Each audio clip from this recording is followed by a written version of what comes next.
সঘনাই আন এজন ব্যক্তিৰ প্ৰেম আকৰ্ষণ কৰিবলৈ বা বিবাহত কাৰোবাৰ হাত বিচাৰিবলৈ বা বিবাহ পুনৰুদ্ধাৰ কৰিবলৈ বশীকৰণ অনুষ্ঠান কৰা হয়।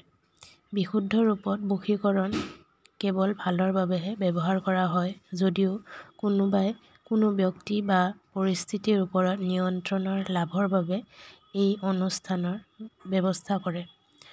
কোনো এটা বশীকৰণৰ এটাই মাত্ৰ মন্ত্ৰ নাথাকে, কিন্তু এই শ্ৰেণীৰ লগত খাপ খোৱা অসংখ্য মন্ত্ৰ, যাক বন্দী মন্ত্ৰ বুলিও কোৱা হয়।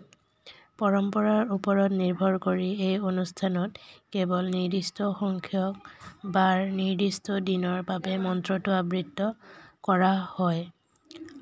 মন্ত্ৰৰ সৈতে জড়িত দেৱতাৰ বাবে খাদ্য আৰু পূজাৰ বস্তু অনা হয়।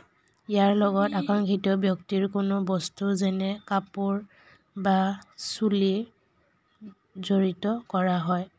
প্ৰায়ে বশীকৰণ বিশেষজ্ঞ, গুৰু বা জ্যোতিষীৰ সহায়ত কৰা হয়।